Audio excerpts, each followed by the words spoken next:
Alrighty, alrighty. I'm back and I'm actually talking this time. I didn't forget to mute. But yeah, as you can tell by up above right here, we are going to be watching about Mount Everest. Let me see if I can. Dave oh, Snow. uh, yeah, David Snow is the creator of this video, and we are going to watch this little documentary. It's only about 29 minutes. We're going to look up some other stuff, but for the most part, that's what we're going to be doing. Is just looking at mountain stuff because I really want to look over some mountains. I enjoy that stuff, so that's what we're going to be doing. We're going to be listening to them talk about mountains. And we'll go ahead and start our video now. As usual, definitely go check out the original creators because it's only fair. If we're going to use it, you can at least go watch or like their videos. Anyways, let's get on with it. Hello again. I live up here in the far northwest of Scotland, where I run an adventure school. Sometimes, when I want to think a bit, I come up here just a couple of hundred feet up behind the house. It's not really a hill, far less a mountain in the world scheme of things. But this edition of Wide World is all about men and mountains much higher than this one. I'm going to turn First, him I want up to a ask you bit. a question. Who said, because it's there? And what mountain? Well, the mountain's easy enough, Everest. But the man, George Lee Mallory. Not long after he made that famous remark, Mallory was last seen less than 1,000 feet from the summit, and still No. going up. So was he in fact the first conqueror of Everest? Nearly 30 Was years he? before Hillary and Tenzing. This question has fascinated many people besides me. The mystery of Everest. I've seen it like newer pictures of it, and it's just covered in flags though. It feels like one of those things it'd be really cool to go do, but at the same time, it's just It was not on the that morning of natural Sunday, June beauty the 8th, anymore as much. 1924, that George Mallory and his climbing companion, Andrew Irvine, set out to climb the final slopes of the highest mountain in the world. Shortly after midday, they were spotted less than 1,000 feet from the top. Then, clouds rolled in, and they were never seen again. Ah, that's that's a bummer. They might have made it, but I'm sure that high up with that wind, they either fell off in one of those caverns or something. Now, more than 60 years later, we retrace their route up the mountain and look again at the evidence of climbers and historians to try and unravel what remains one of the greatest mysteries of modern exploration. Is it where their bodies went, or Could is it these just two did they men make it to the have been top the first? first to reach the top of Everest? Yep, okay, so it is to see if they reached it The first. last person to see Mallory and Irvine before they disappeared was the expedition geologist, Noah Liddell. In an interview just before he died, he told us that he believed nothing would have stopped Mallory going for the top. Clearly not. He I think disappeared that trying to when reach they it. got to the foot of the final pyramid, it was late. Mallory would say, well, we've got to hurry up here because it's almost approaching dusk. And along we go. I don't think Irvine in any way would have hesitated to go, nor do I think he'd been unfit enough to say, oh no, I don't think we can manage it. I think he'd been perfectly willing to go on, and they might well have got to the top. I'm gonna turn up a bit more just because Captain it's a John Noel, little who quiet is for now me, and I know it's 97, quieter for was the streams, official so I'm sure photographer and it's filmmaker really on that quiet for y'all 1924 compared to me. expedition. He believes that Mallory realized that this would probably be his last Let me opportunity see. to reach the summit. Yeah. And he felt Mallory was a very determined man. Mallory was, I got the impression that he was absolutely obsessed with the idea of climbing Mount Everest. I mean, I He'd don't set blame his him to be heart the on first it. to He do thought about something. nothing I'd else at gladly all. try. And I believe that that was one of the reasons of his death. Yeah. Until the first Everest reconnaissance expedition of 1921, no Western explorers had been within 40 miles of the mountain. And in those days, knowledge of high-altitude climbing was very limited. No one knew, for example, whether it would be humanly possible to survive on the summit at 29,000 feet without oxygen. Yeah, that You've is got to true. realize one thing about them choosing the members of the expedition. Could you imagine though if we could actually survive up there, just like casually live up there? And I know there are some groups of people that like live high up in the mountains, but I mean like at the summit of the mountains, like just at the top and just live there. Because we were short of climbers. You see, the First World War killed many of the youth of our country, a terrible loss to our country. These expeditions were exploration in the grand style. Hundreds of porters, cooks, and donkey men serving a handful of curiously assorted and by I modern know horses standards and donkeys ill-equipped can't make it up mountaineers. there. How high did they actually use the The mules and Tibetans were donkeys? amused by this strange cavalcade. But despite this, these were men in the mold of the great Victorian explorers and empire builders, to whom nothing seemed impossible. Ah, George Lee Mallory was a vicar's son from Moberly in Cheshire. He was a schoolmaster and lived in Cambridge with his wife and 3 small children. He had been a contemporary and friend of the poet Rupert Brooke. He was a quiet man, an intellectual, but by 1924, he was the most experienced Himalayan climber of his generation. gotta take a picture with the cigar, of course. Can't forget Andrew the cigar. Comyn Irvine, Sandy to his friends, was only 22. He really has a baby An engineering face. student at Merton College, It's a Oxford. very smooth looking. He was the or it star could just of be the the university picture rowing itself. team, tall, blonde, and powerfully built. This was to be his first time in the Himalayas, but he had almost no mountaineering experience. Okay. Yet on the boat trip to India, Mallory had singled him out as a possible climbing partner. It would, he thought, be a powerful combination of experience and youth. That can Everest work, or was it the could be chance of very a lifetime devastating. for young Irvine, but for Mallory, this was his 3rd Everest expedition. And at the age of 37, he knew it was unlikely he would go again. In Yeah. his last letter to his wife, Ruth, he said, "It's 50 to 1 against us, but we'll have a whack yet and do ourselves proud." I kind of hope they made it, even though, they're definitely dead, All these early expeditions Hopefully they made attempted it. Everest from the north side, from the Tibetan side. In those days, Tibet was open and Nepal was closed. Ah. It's a route now returned to by many of the recent expeditions, but it's an exhausting 12-mile approach up the East Rongbuk Glacier before the mountain is even reached. That's The a principal rather barrier to the steep-looking upper slopes walk. is the imposing cliff of the North Col, 1,500 feet of steep snow and ice. Yep. That's steep to be Back walking in up for, 1921, what was it, like Mallory 7 had climbed to the miles? North Col at 23,000 feet and had seen a possible route onward to the summit. The following year, he was with another British team which had pushed to 27,300 feet, within striking distance of the summit and far higher than anyone had been before. But that expedition was marred at the very end, when a column of porters Mallory was leading up the North Col was caught in an avalanche. 7 men died, and Mallory Yeah, held no, himself avalanches are responsible no for that joke. accident. They are scary looking. Now, in 1924, the team once again made the arduous 6-week journey from northern India to the The mountains. old-fashioned explorer hat. God, I love seeing They pictures arrived when with people high have hopes. that on. They're like After little all, explorer they'd got outfits very that you close to the normally summit see in in movies. 1922. Mallory wrote to a mountaineering friend, "We're going to sail to the top this time, and God with us. Or Good stamp luck." to the top with our teeth in the wind."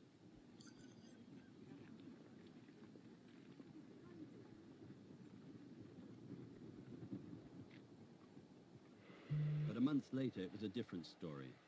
Heavy snow and high winds had destroyed the chance of a quick ascent. 2 attempts to establish a camp on the North Col at 23,000 feet had already cost the lives of a porter and a Gurkha climber. And Yeah. Mallory wrote home to his wife, "It's been a bad time altogether." I forget, don't like 60 people per year still die on the mountain trying to climb it? I might actually look up that afterwards because I I know look they back still on have like tremendous a effort and decent number exhaustion, of people that are imprisoned dying looking out trying of to the tent climb the door into a mountain. world of snow and vanishing hopes. Is that? I'm guessing that's snow? Or is that a cloud? I can't Hope tell by was its vanishing angle. fast. The onset of heavy monsoon snows could be no more than a few days away now, Okay, snow. spelling an end to all climbing for the year. Yet there was still enough spirit in the team for one last all-out assault. Mallory That's not a wrote, smart idea. "The issue will shortly be decided. The third time we walk up the East Rongbuk Glacier will be the last for better or worse. We've counted our wounded and know roughly how much to strike off the strength of our little army as we plan the next act of battle. Doesn't it take like a week almost to go up and We expect no down? mercy from Everest."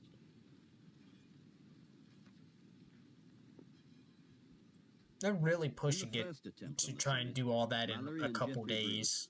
failed to establish a high camp because their porters insisted on turning back. Yeah. 2 days later, with the camp now in place, Colonel Norton, the expedition leader, with Howard Somerville, traversed across the north face towards the summit. They were climbing without the help of bottled oxygen, and Somerville was forced to give up because of a severe high-altitude I gotta cough. stretch. Norton went on alone to set a new high-altitude record of Good luck. 28,200 feet. Man made it. Pretty high, actually. Climbing That's to really this high. altitude had proved an alarming experience. Somerville had almost died of suffocation in a coughing fit, and Norton had to be carried down in great pain, suffering Yep. from snow blindness because he had taken off his goggles. How does snow blindness work? Again, isn't it like the reflection of the sun off A snow? day or two later, Or it's like the Somerville wrote to the melted part of Times, snow? "We have no excuse. We have been beaten in a fair fight, beaten by the height of a mountain and by our own shortness of breath." But Mallory was not persuaded. He was determined to make just one more final attempt, and this time he'd do it with oxygen. In fact, he reckoned the 2 previous attempts had been a waste of effort without it. But the sets used in the 1920s were primitive. They were notoriously unreliable, and each weighed 33 pounds. It's an enormous load at high altitude.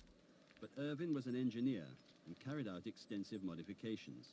He reduced the weight by 5 pounds and coaxed the best out of the equipment. Okay. Nevertheless, he was appalled and wrote home, "The oxygen apparatus has already been boggled. They haven't taken my design, but what they have sent is hopeless. Breaks if you touch it. Leaks, is ridiculously clumsy and heavy.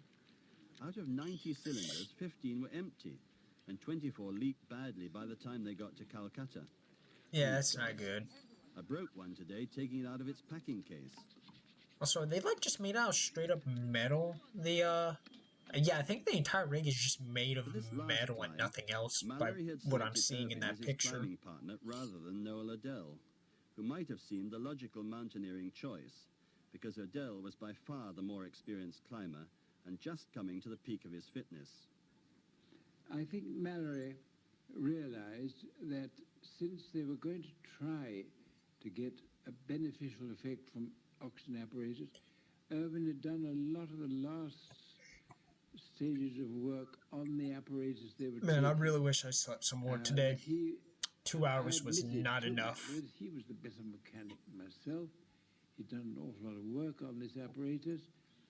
And when Mallory spoke to me about this, I said that I was perfectly satisfied, and I told him frankly that my interest in the mountain was not only to climb it, but also know something of the composition of it, and told him about the geology. On the morning of June the 6th, Odell took this picture of Mallory and Irving leaving Camp 4 on the North Kind of Pole. hard to see. Then It's the again, last it was picture an ever old taken of them. photo. Next day, he received a message sent down with a porter to say they'd gone on up to their high camp, just 2,000 feet below the summit. Oh. So I'm guessing this is where it gets Dear shaky on Odell, if they made it or we're not. awfully sorry to have left things in such a mess. Our Anakuka rolled down the slope at the last moment. Be sure of getting back to 4 tomorrow in time to evacuate before dark, as I hope to. In the tent, I must have left a compass. For the Lord's sake, rescue it. We're without. To here on 90 atmosphere for the 2 days, so we'll probably go on 2 cylinders. But it is a bloody load for climbing. Perfect weather for the job. Yours ever, G. Mallory. They're ignoring a lot of red flags that are saying turn around. On the day of their last ascent, Adele was climbing in support, about half a mile below and behind them. It looks so big. Like, it doesn't look huge in pictures by itself, The but when clouds you suddenly actually cleared see, above like, him. someone on it, it's He wrote later, humongous I looking. noticed far away on a snow slope leading up to what seemed to me Hang on, to the be mom the might last freak out a step bit. but I'm gonna try one and from the base see of the him. final pyramid. A tiny object moving and approaching the rock step. A second object followed. Where Then is the it? first climbed to the top. Let me As move I my stood intently thing. I'm watching trying this to dramatic see them. appearance, the scene became enveloped in cloud once Oh, more. I think I see them, like, right It at was, the of tip where course, my none horn other was. than I Mallory and think Irving. I saw them. An hour after Adele's But yeah, sighting, that is in the early huge. They're afternoon of like the tiny summit little day, dots. the weather took a turn for the worse. Concerned for Mallory's and Irvin's safety, Adele climbed alone beyond Camp 6 in a high wind and driving sleet to try and find his friends. But there was no sign. Not a good As idea, man. instructed by Mallory, he returned to Camp 4 at the North Col for that night. Smart man. Smart man. Listen to him. Don't do what they're doing. Don't get yourself killed. Over the next 2 days, despite feeling exhausted, Adele climbed again on his own to the top camp, but found no trace of Mallory and Irvin. Yep, so that's where they disappeared at after. I think, maybe? Probably He'd now so. been above 23,000 feet for 11 days, and his solitary search for the missing climbers, barely 1,000 feet below the summit, remains a mountaineering achievement without parallel. Let me actually move over a little bit so I'm not covering as much, so I can see stuff better. It was blowing very hard and blowing snow and mist and stuff. Visibility was bad, very bad. Anyhow, I Yeah, got back to that's a blizzard for you. Kind of hard to see in a looking for blizzard. them above Camp 6, that's above 27,000 feet. I got up, I don't know, I got up somewhere between 27 and 28,000 feet, and got back there. I signaled by a very primitive means, by means of sleeping bags placed a certain position on the nearest patch of snow, which I did, indicating couldn't find them, and I mean, it worked, so... that they were lost. The expedition leader authorized an answering signal. Abandon hope, come down. Yeah. There was no point in mounting another search. After 4 deaths, Colonel Norton was not prepared to take further risks. Smart man. He felt Mallory's and Irvin's lives had not been wasted, that they had died to keep alive the spirit of adventure that had made the British Empire. He said, "We were a sad little party.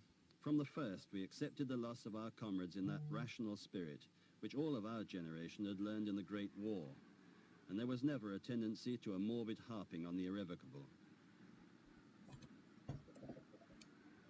The struggle to reach the highest point on Earth had made heroes of Mallory and Irvin, and captured the imagination of a world so recently savaged by war.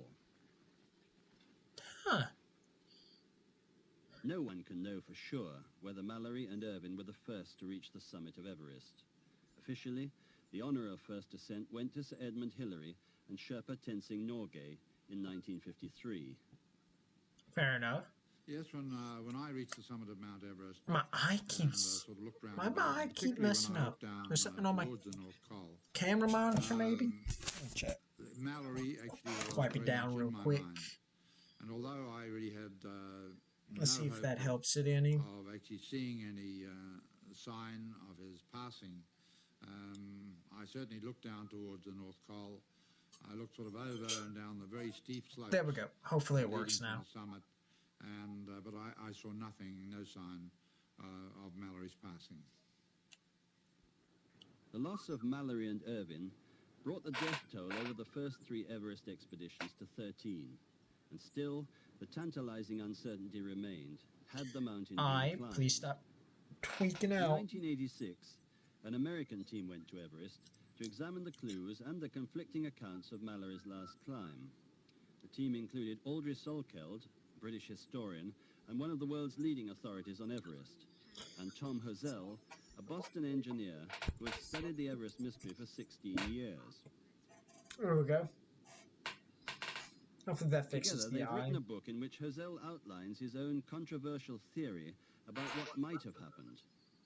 What I think happened is that Mallory and Irvin reached the second step, a 50-foot cliff and the only real obstacle in their path, at about 1 o'clock in the afternoon. At this time, Mallory had to make a major decision because it was really time to turn back. So he had a brainstorm. He decided to send Irvin down, Irvin was an inexperienced climber. He would take Irvin's oxygen and together with his own give him just enough to reach the summit, and then Mallory could continue on the risky climb to the top. Remember, this was Mallory's third time to Everest and certainly would be his last attempt to reach the summit of the highest mountain in the world. They started off, Mallory up and Irvin back to Camp 6, and in about an hour were hit by a snow squall. The snow squall proved too much for Irvin, and he fell to his death. Mallory, on easier ground, continued up. I believe Mallory reached the summit, but then he faced a long, arduous descent. It's impossible to say how Mallory died. He may have fallen off the mountain, but I think he may have actually reached the second step and realized it would be impossible to climb down. So he decided to sleep out in the open and would have died of exposure. And is it any wonder? Or side note, Mallory, the like other storm climbers came of a his bit day, earlier and they was just dressed in a both tweed fell off the jacket cliff and cotton on rocky windsuit. grounds. He was already, according to the plan they'd made, 4 hours late when last seen. And when 4 hours late, he was going forward towards the top. Why are you gonna... If you're Not doing something so returning back dangerous, to why are their you last already camp. going to be 4 hours late to Now do on it? Everest, no human being can survive without the help of his sleeping bag and his tent at that altitude. Their last camp was 27,000 feet above the sea. They had to get back to it that night. They never did. Nobody doubted Mallory's courage or his snowcraft. He was one of the best climbers of his generation, but he had his flaws. A loyal mountaineering friend called him affectionately a very stout-hearted baby, but quite unfit to be placed in charge of anything, including himself. So, very good climber, One of the enduring not the best controversies at surrounding managing Mallory's time, last I'm climb guessing, seeing as lies they in left that brief 4 sighting hours by late. Odell. He was only 3,500 feet Oh. away when he thought he saw them. But did he see men or just rocks? Hopefully men and not just I'm rocks. absolutely certain that they were climbers. They were moving, actually, moving figures. It's a mystery which intrigues all mountaineers. Chris Bonington, who has led 3 expeditions to Everest and reached the summit himself in 1985, readily admits that he's fascinated.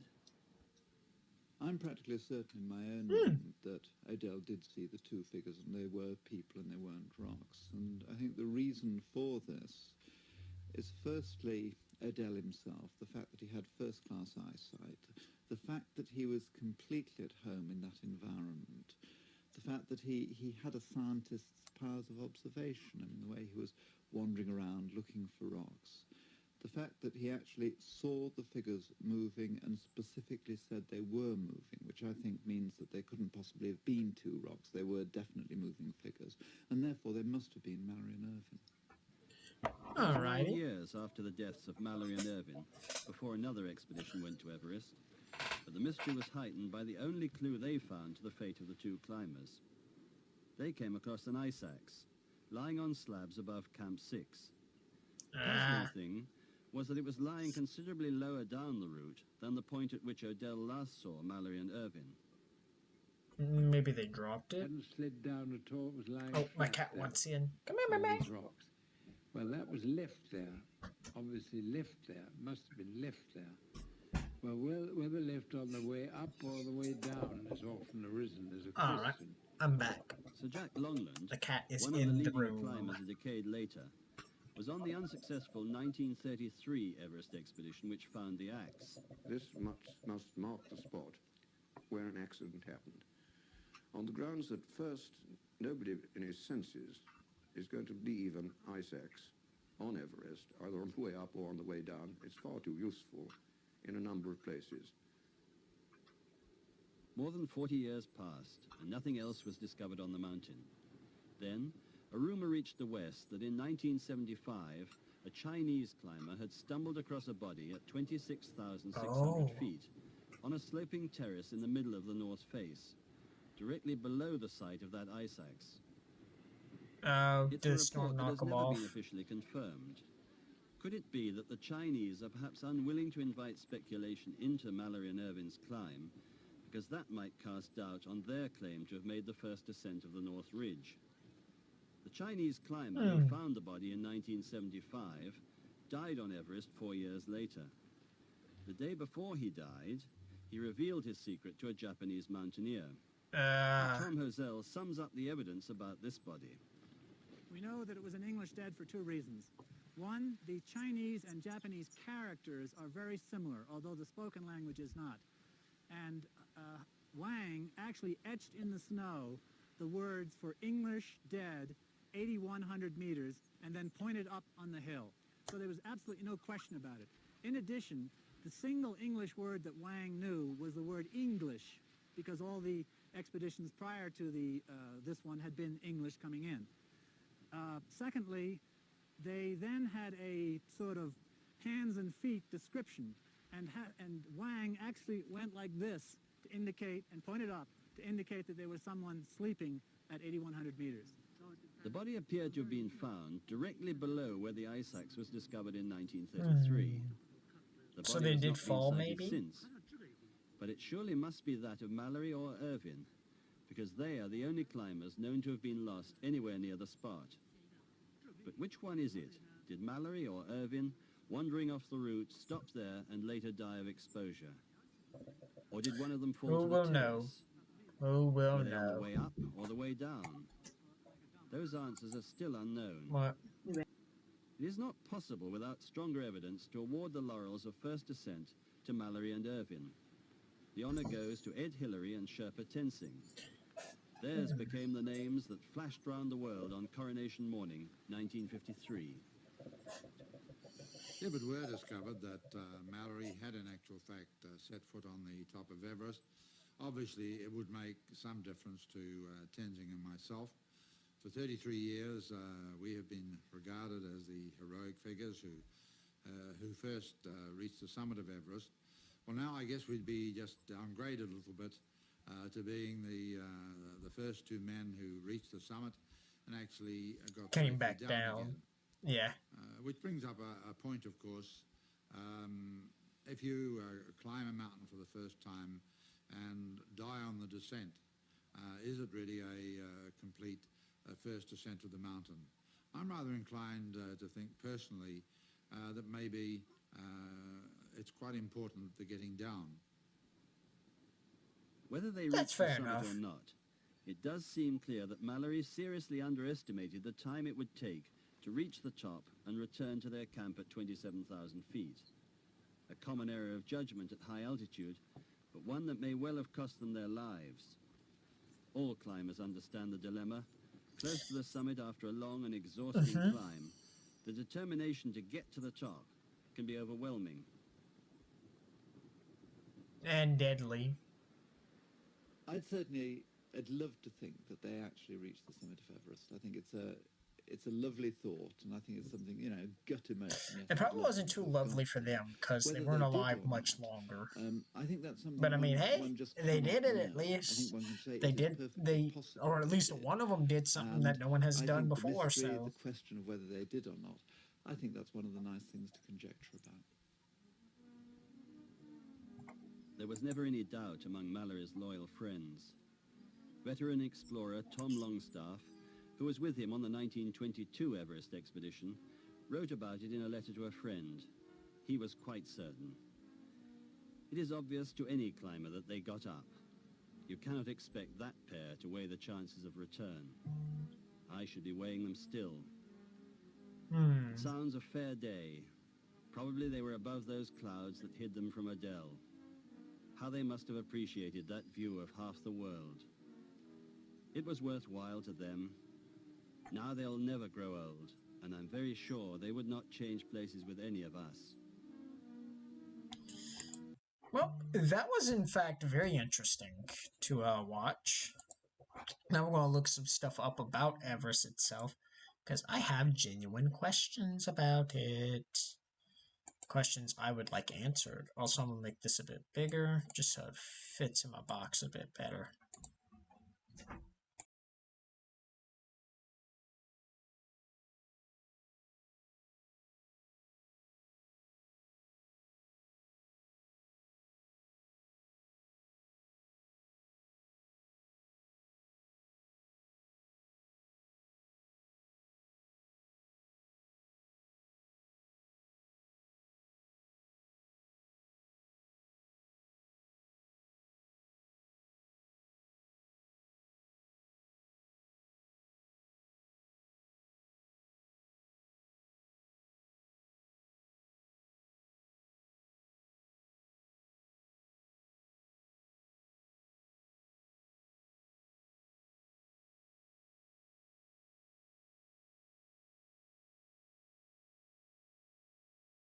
All right, sorry about that. Family was doing what family does best.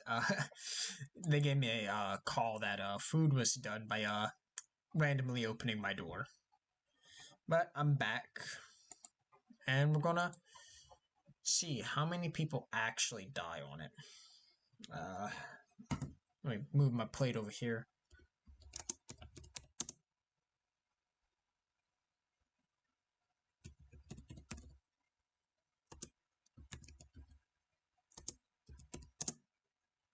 It's not in, it'd be on.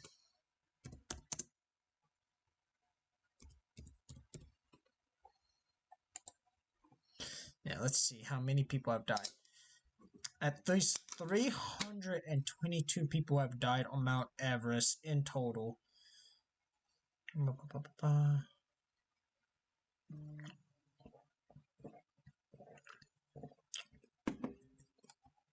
Let's see in 2023, so last year. 17 people died last year. Oh, that's a lot of people.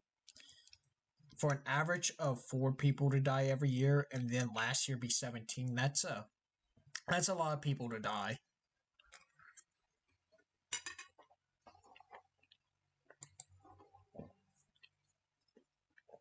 Now then, though, like I said, I am eating, so you're going to be hearing a bit of that. Why did that tab close? There we go. Trying to think, what else do I want to look up?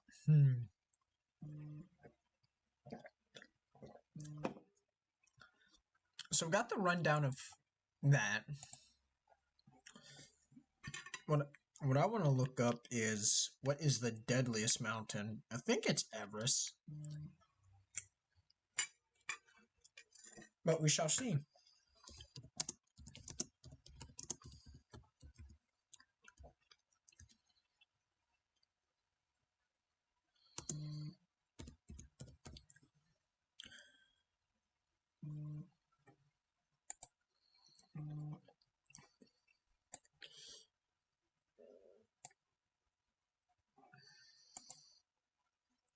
I'm gonna look this up. Let's check this out some. Control V.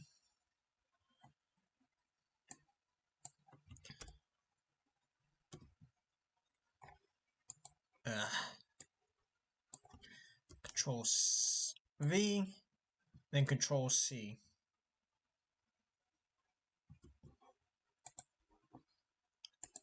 New plan, we're just going to watch a video directly from this. One of the most dangerous.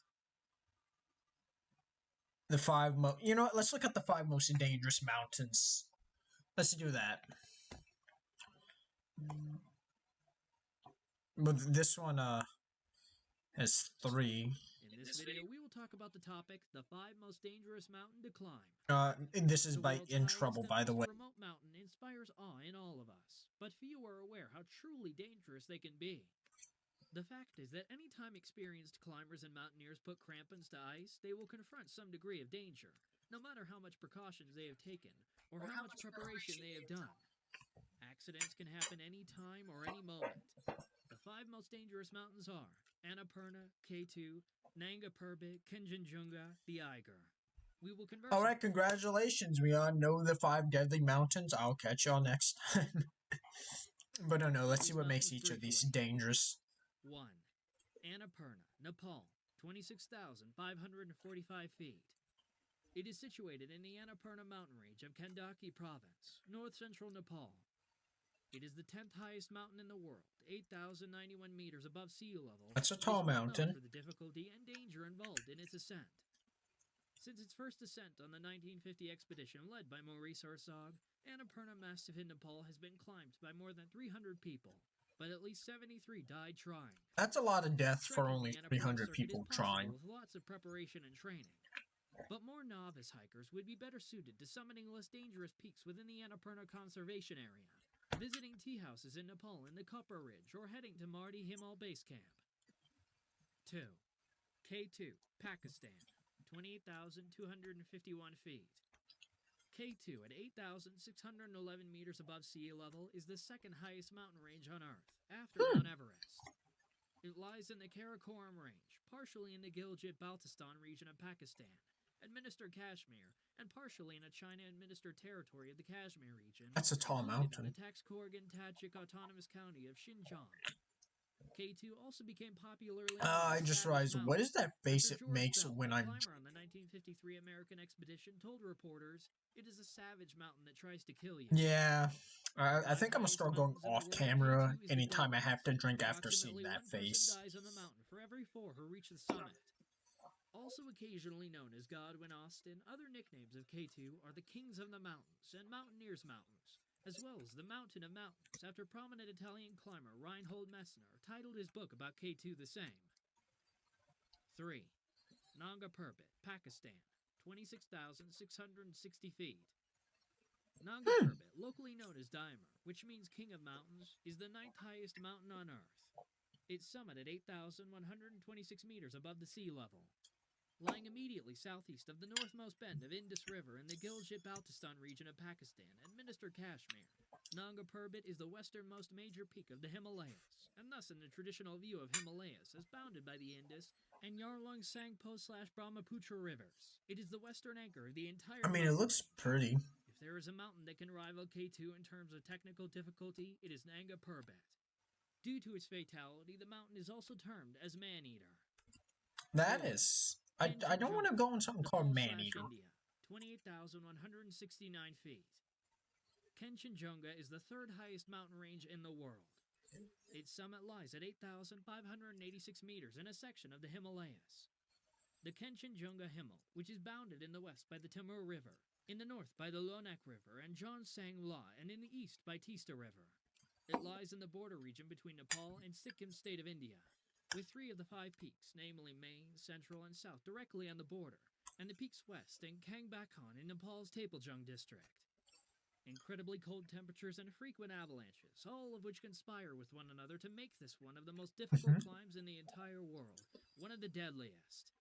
It has death rates of about 20%, which means that 1 out of every 5 climbers perishes in their attempt to reach the summit. That's a lot of death. Unlike most other mountains, this one seems to be getting deadlier over time. 5. That does not sound the good. Switzerland, Should not be getting deadlier.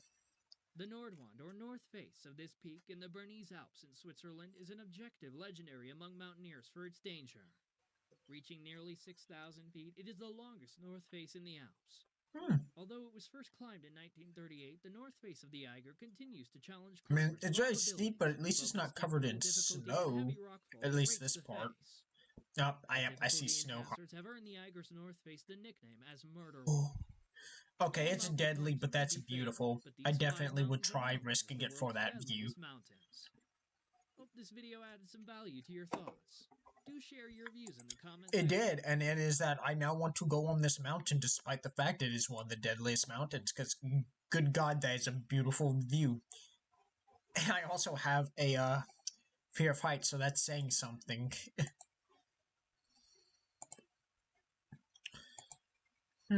What's another cool mountain thing we can learn? What can we learn about mountains? We've looked at the deadliest. Actually, I want to know something. What is actually the hottest?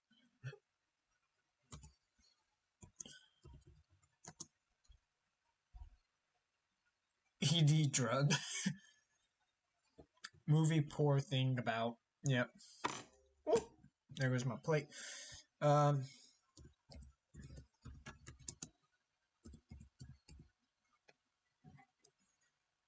What is the hottest mountain in the world? The Flaming Mountain.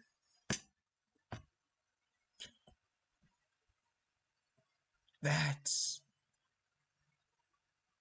Jesus Christ. Can we see? Let's look at some videos. That's highest.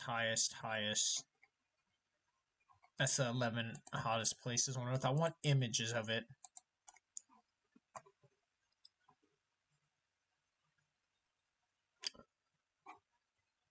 Do I dare even question what the hell this search history is? What did I click on? I'm not even going to question it.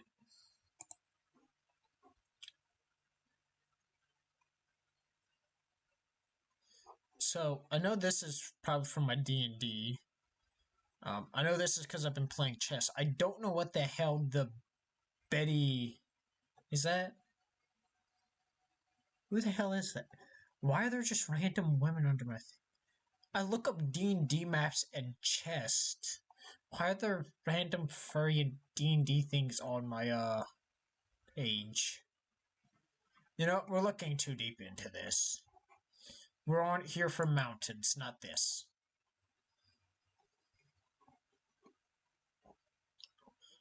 So... Oh, so that's what they mean by like that golden cute on it, I think. That's actually really cool looking.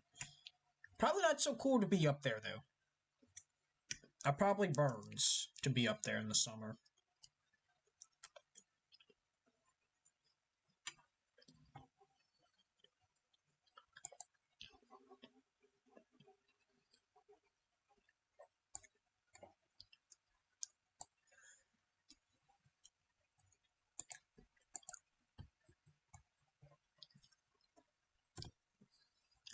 I'm gonna look at some more. Wait, no, that's not it.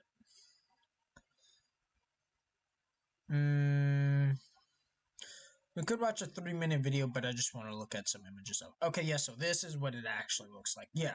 So the other one was just an actual really cool looking mountain.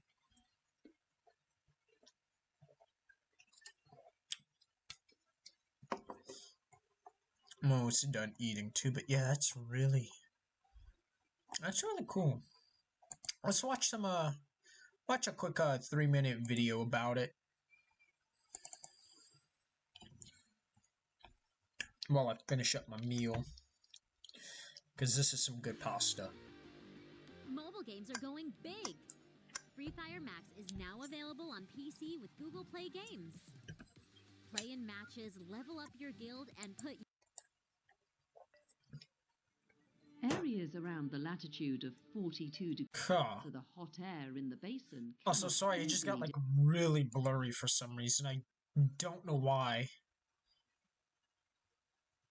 Like super blurry. That's... Maybe there's another video. You are not flesh? The hopeful hoary of...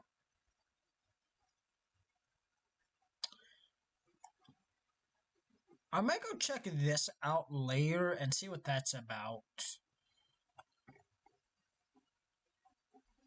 But yeah, no, the Flaming Mountain, that... Flaming orb. What's a flaming orb? It's a Roblox thing, is what it is. Not what I wanted.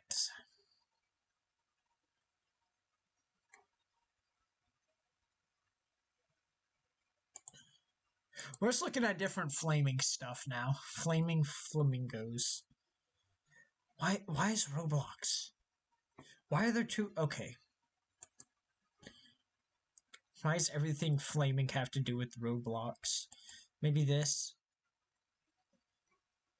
Ooh. That's actually really pretty. Yeah, let's take a... We're gonna go for 7 minutes with whoever this lady is and check out what this is.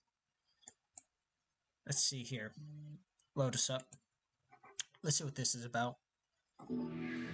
This is... That's a bit loud. Turning that down. I have no clue if that actually turns down for y'all, though. It should, because it's the overall video volume. Let's turn it down to about here. Hopefully that kind of made it a bit softer sounding.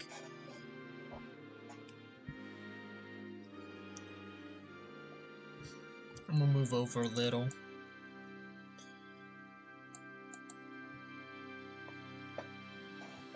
Hi, welcome to Flaming Gorge Dam and Reservoir. My name's Jessie, and I'm going to be your tour guide Nice today. to meet you, Jessie. We'll start right here where we can see a small percentage of Flaming Gorge Reservoir. We actually have 375 miles of shoreline. That's a lot of and we stretch shoreline. back 91 miles. On an average year, we have about 123 trillion gallons of water in our reservoir. That's also a lot of the deepest water. spot in our reservoir is right here in front of our dam, where we're usually about 440 feet deep. The construction of our dam was a 7-year process. Hold on. 3 different presidents, where we're usually about 440 feet deep. How can you just casually say that? That looks... Like, I know it's supposed to be deep, but it doesn't look that deep. 440 feet deep? Shit, hope you're a good swimmer if you fall in. Because you ain't getting found anytime soon if you fall in. 3 different presidents. We were authorized in 1957 by President Eisenhower. In 1963, JFK turned on our first generator. And in 1964, we were dedicated by Lady Bird Johnson. Ah, this place has been here for a while. You can get a great view of our gantry crane. Can I turn subtitles off? This large green structure Let's is turn our that gantry off. crane. We use that when we do maintenance on our emergency shutoff gates. We plug it in and it rolls right along those tracks all the way out to the center of our dam. However, one thing that's really nice about our gantry crane is we don't have to block up any traffic when we do our maintenance. If you look right in between the tracks, you'll notice there's a large opening. I did notice the large opening. Through the center of our gantry crane while we're doing our maintenance. On our gantry crane, we have a 15-ton hoist and a 70-ton hoist. Those hoists will come down and go into the gatehouses and pick up those emergency shutoff gates and bring them all the way back here so we can do any necessary maintenance. We usually do things like cleaning off the algae, throwing on a fresh coat of paint, that sort of thing. I would not want to be the person going down there to get it. Unless it's like all machine-wise, I would not want to be the person going down there. From our River Vista area, you have a beautiful view of our lovely green river. As you can tell, it gets its name from that brilliant green coloring. That color comes from the lime and algae and mineral deposits on the bottom of the river. That's kind of nasty when you think about it. That's some dirty water. In fact, it ran brown and muddy. Maybe. It was green up at its Depends source on up what's the Wind River actually Mountains, in side the of water. Tetons, but by the time the water got all the way down to us, it had collected a lot of mud and silt and that sort of thing. However, after we built our dam and blocked all that water up in our reservoir, all of that mud naturally deposits somewhere between 50 and 60 miles back into our reservoir. So by the time the water gets all the way to the dam, it comes out nice and clear, and we can really see that brilliant green color shining through. Well, at least that. Nice Fish. water, we started stocking some fish down in our river. God, We're really yeah. proud of our fish here. We are Yeah, I was about to say, I want to go fish there. That's a lot of fish. Trout fishery. We have about 10,000 fish per mile for the first 5 miles, then drop down a little bit after that. So you gotta get close to the dam if you want the good fish. Tour is the overlook of the dam area. From here you can see 455 feet of our dam. Our dam is actually 502 feet tall. That's a lot of feet. Estimate of how long we are. If you were to take the Empire State Building, lay it on its side, put a little curve in it like our dam has, it would reach all the way from canyon wall to canyon wall. We are as long as the Empire State Building is tall. That is we get water through long, our dam in yeah. 3 different ways. Our first and That's what she said. way, and the way we generate our electricity up here is through I had to make that joke. tubes. Those are large tubes which run down the center of the dam. The water comes in from the reservoir side. It goes down those tubes. Once it gets to the bottom, it hits a large fan-like structure called a turbine. The pressure of the water causes that turbine to spin. Our other 2 ways we get water through our dam are what we call bypass systems. Bypass system? When we need to bypass our generators for some reason. Maybe on years of excess water, when we just need to get more water through our dam than our generators can handle. The first of those 2 ways are what we call hollow jet valves. It's a pretty neat show when we open those tubes up all the way. They can shoot water out almost 150 feet. Those 2 little tubes shoot out about 4,000 cubic feet per second of water. God. Our third way we get water through our dam is what we call a spillway. It's a large concrete structure that works a lot like a bathtub overflow. We lift up the gates and the water runs off the top of the reservoir. It runs through a 675-foot tunnel down to our river level. That's huge. That spillway, when open all the way, can release somewhere between 28 and 30,000 cubic feet per second of water. That's actually some cool stuff. This is the top of our selective withdrawal system. A selective withdrawal system is a series of gates which run in front of our penstock tube openings. They allow us to choose the depth and temperature of water we take from our reservoir and put down into our river. How do you pick the temperature? We're able to maintain our river very consistently between 52 and 55 degrees at all times, and that's just perfect for our fish population. Now that we've seen our selective withdrawal system, let's go ahead and go down to our generator room. Okay, so it maintains the temperature and they pick how they want to withdraw. I was like, how the hell do you pick what temperature water you pull up? Like, do you just uproot it from the bottom? But no, it just maintains the temperature is what it does. That makes a lot more sense than what I was thinking. We've now come down 422 feet inside our dam to our power plant level. Let's go take a look at our generators. Alright, let's look at these generators. We're now in our generator room. We have 3 generators. Those are big generators.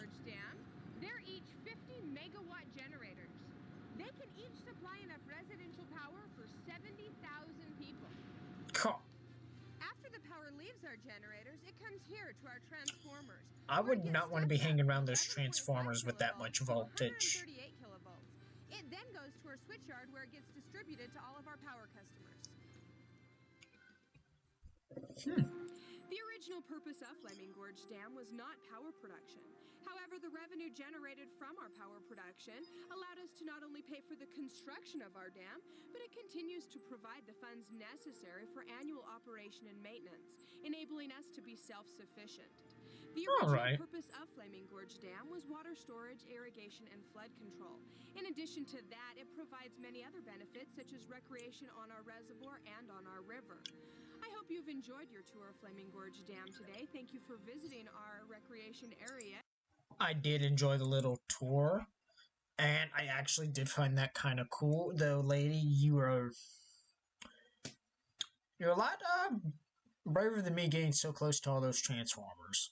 I know it's like unless you touch them or something happens, but still, that's a lot of electricity to just casually be chilling around. Though they also pump it through some other stuff, so I'm sure it's not as much.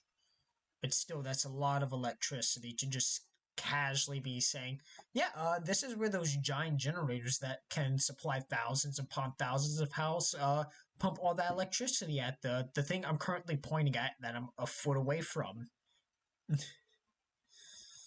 And, yeah, her one safety is a hard hat.